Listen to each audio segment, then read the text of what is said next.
Good afternoon, this is Kuro. Got a Tier 9 Kitakaze ranked review. Going over the matchmaking, it's Tier 10 matchmaking. The threats to our ship, Missouri, Salem, Moskva, Cleveland. Z-52 with the Hydro threat.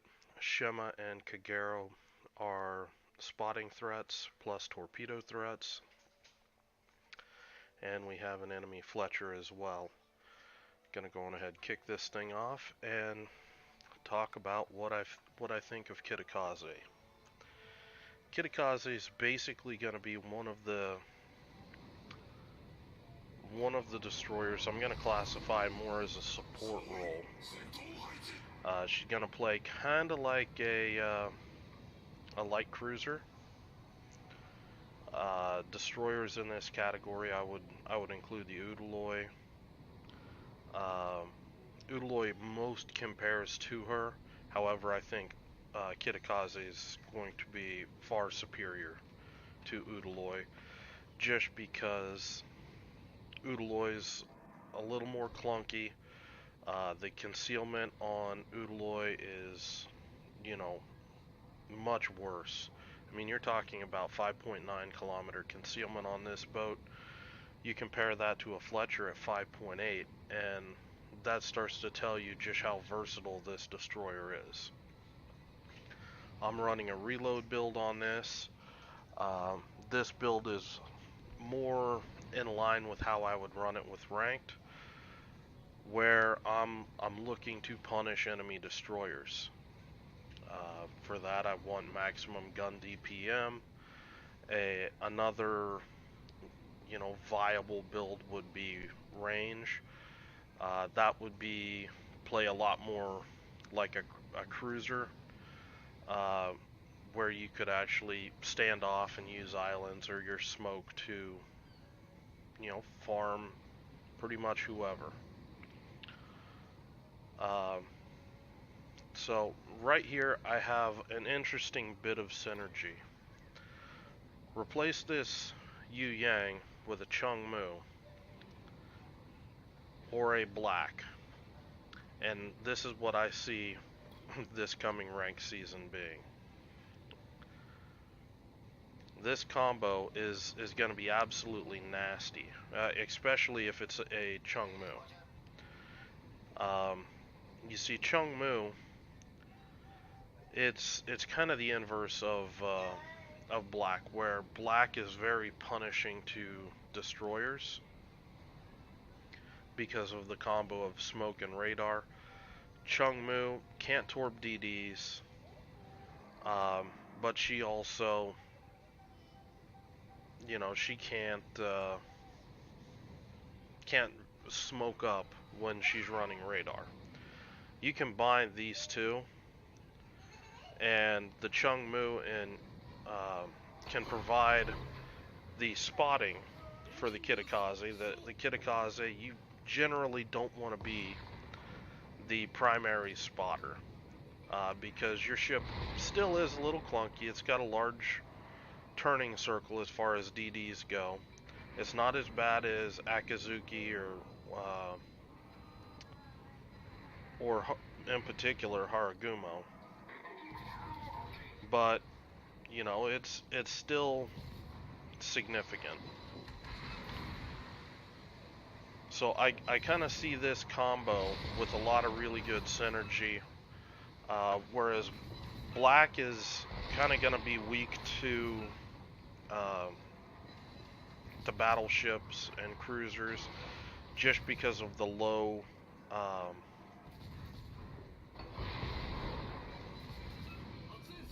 the slow speed torpedoes.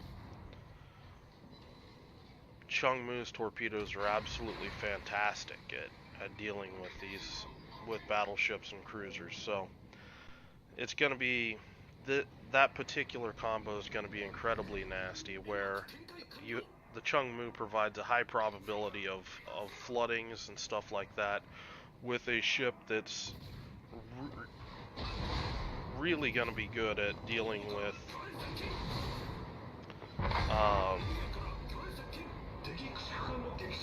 ships that have to be followed up with, flooding and fire. You still have a bunch of torpedoes you can send with this, and this is one of the best fire starters at tier 9. So, back to the gameplay. Okay, we just took out that Fletcher. That's an engagement that you're gonna see right out of ranked. That's almost, you know, textbook. Now, the one thing that I did spot, there it was an early spot. I saw the Z52 coming when it was coming into the cap, and with this Iowa and this Salem moving to the flank, that's why I moved to this position. Because the move is for a German DD, you want to get in here to the island and try to hydro out the enemy DDs so their team can shoot at them. At this point, we're just having, a little shootout between me and this Z52. He had started using AP. I angled to him. He switched to HE. I'm turning right now, getting all my guns on target, just because this guy, just my front guns versus all of his guns, that's a bad combo. So, getting my guns back on target, and this is what Kitakaze's purpose is in ranked.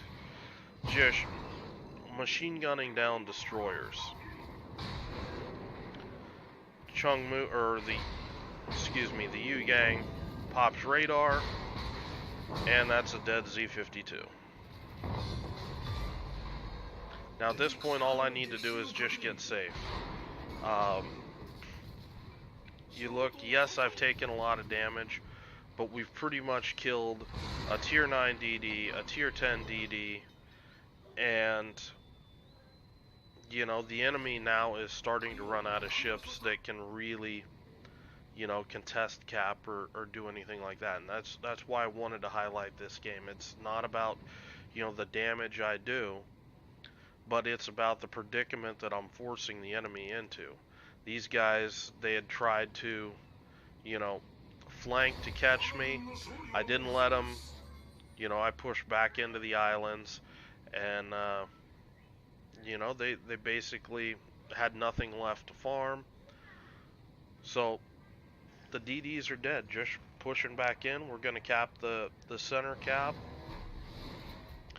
and keep going. And at this stage of the battle, once you have the destroyer situation handled, once you have cap control, at that point you switch into a harassing role with this ship. And this is, where this ship is absolutely disgusting as well.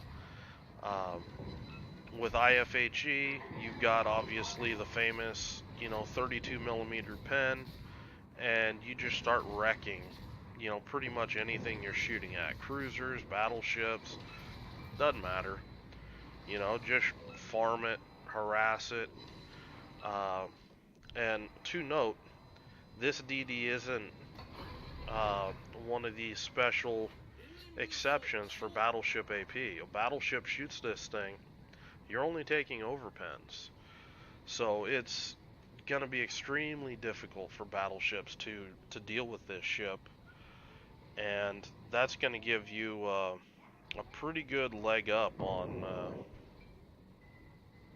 any sort of battleship trying to push the cap.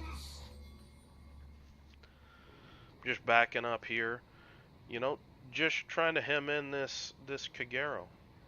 This is what this boat does. I mean, you're looking to punish destroyers and control your cap,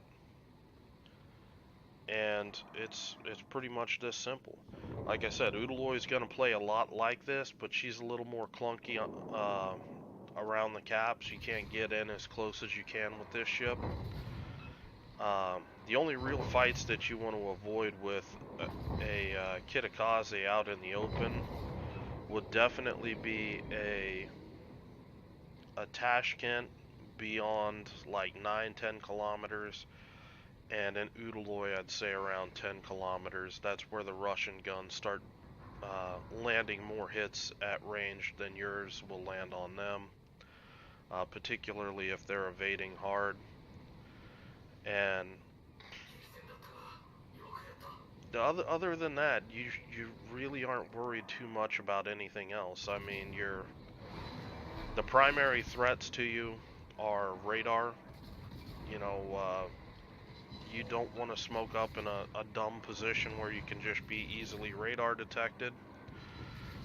For example, in this battle, if I wasn't the middle DD that needed to contest a middle, I would approach along the edge of the cap and basically try to get a line behind, an island where I thought that a DD was going to try to cap. And then I'd wait for one of my cruisers to radar that destroyer and just smoke up and farm him. And that's going to be incredibly powerful for your team if you can kill or cripple a destroyer or two at the beginning of the game. You've basically forced that enemy team into the situation that now their cruisers and battleships have to try to push in and save the game. And not a lot of battles are won by, cruiser and battleship pushes. Most people don't understand how to push correctly, and they just get wrecked.